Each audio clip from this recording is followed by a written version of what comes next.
So hello guys. आज हम एक डिजीज़ है एक्ने वल्गैरिस, युवान पीड़िका जिसको बोलते हैं, उसके बारे में बात करेंगे। सो एक्ने वल्गैरिस होता क्या है?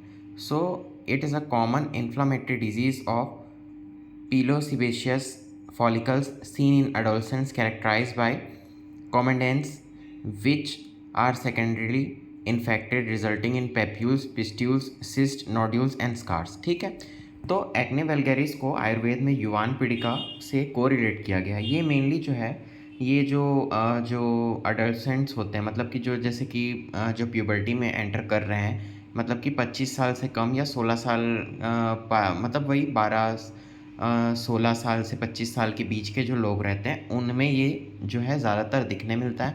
इसमें क्या है, जैसे थोड़े थोड़े पैप्यूल्स, पिस्ट्यूल्स, मतलब कि थोड़ा पस फील्ड जो है, थोड़े से मतलब फोड़े फुंसी जैसे बोलते हैं ना, छोटे छोटे दाने जैसे, पिंपल्स जैसे, तो ये इसमें देखने को मिलते हैं।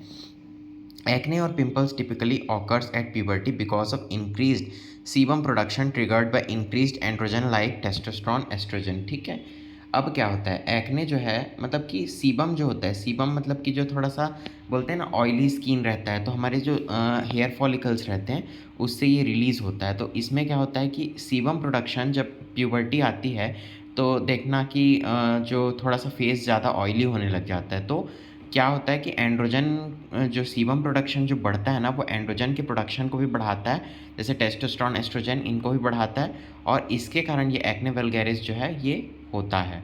अब इसके कॉमन साइट्स क्या होते हैं, आप डायग्नोसिस बनाओगे तो कौन सी ऐसी साइट्स रहेंगी जिसको आप देख के ये बोलोगे कि हाँ यार, ये युवान पीड़िका है? तो चीक्स है, चीन, नोज़, फोरहेड, चेस्ट, उसके बाद है बैक, शोल्डर्स है और बटक्स है। ठीक है, अब सिम्टम्स क्या क्या होंगे, तो increased oil based sebum secretion और सेवेरिया।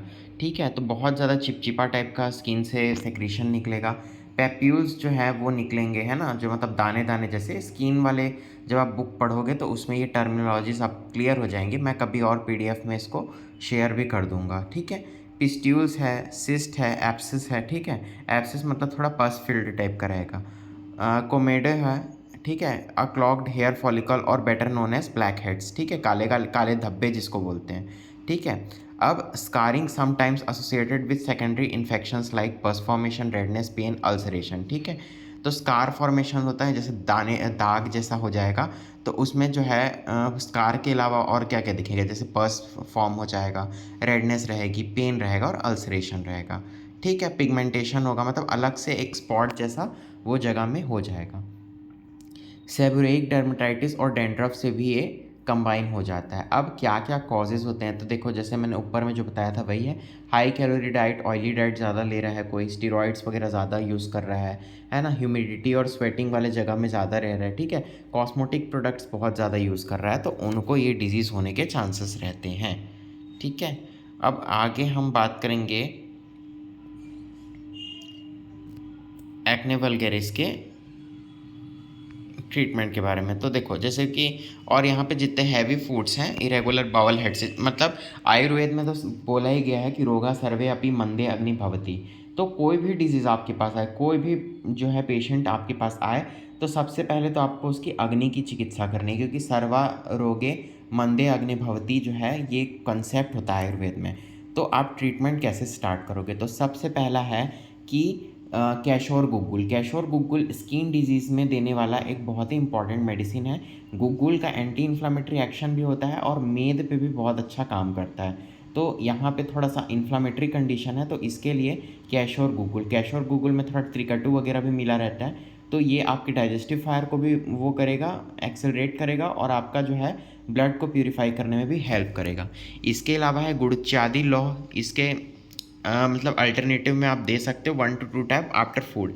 गुड़ुच्यादि लौह क्या करेगा कि भैया एंटी इन्फ्लामेटरी जो हो रहा है, हो सकता है कि एंटीबॉडी एंटीजन रिएक्शन बॉडी में ज़्यादा हो रहा हो, तो उसको ये इम्यूनोसप्रेसेंट एक्शन होता है इसका, तो ये उस पे एक्ट करके, और गुड़ुची का आयुर्वेद मत से देखोगे तो तिक्त रस रहता है, तो थोड़ा सा ब्लड में जैसे कि अगर पित्त वगैरह बढ़ गया है या थोड़ा सा प्यूरिफाई करना है, तो गुड़ुची वो एक्शन भी बहुत अच्छा करता है। आरोग्यवर्धिनी वटी, तो ये तो सीधा सीधा लिवर पे काम करेगा। लिवर से क्या करेगा ये कि जो टॉक्सिन्स है उसको रिमूव करने में आरोग्यवर्धिनी वटी बहुत अच्छा काम करता है। कुटकी इसमें मेन कंपोनेंट रहता है, जो कि एक मृदु विरेचक द्रव्य है, ठीक है। तो ये क्या करेगा, पूरा गंदगी निकालेगा बॉडी से, तो जिससे क्या होगा, ब्लड प्यूरिफाई हो जाएगा। उसके बाद है खदीरा रिस्ट और सारीवाद्या रिस्ट है, ये दे सकते हो, ये भी ब्लड प्यूरिफायर्स होते हैं, ठीक है। खदीर जो है वो कषाय रस रहता है और रक्त को जो है त्वक दोष हर बोलते हैं खदीर को, तो इस प्रकार से काम करता है। गंधक रसायन दे सकते हो 1 to 2 टैप बीडी, ठीक है। पंच नीम तो फेमस ही है ब्लड प्यूरिफाई करने के लिए, तो इसको 3 ग्राम आप दे सकते हो ल्यूक वार्म वाटर के साथ, या फिर ये नहीं है तो पंच तिक्त कषायम आता है 20 ml BDPS, इसको देना है वाटर के साथ, ठीक है। अब कुछ हम फार्मास्यूटिकल प्रोडक्ट्स देखते हैं क्या क्या आप यूज़ कर सकते हो एक्ने वल्गैरिस में।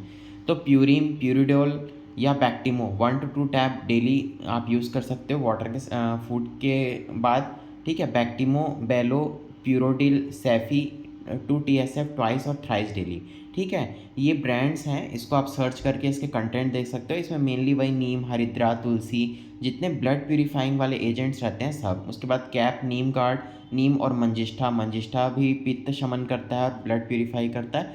1 to 2 कैप ट्वाइस BD और थ्राइस आफ्टर फूड।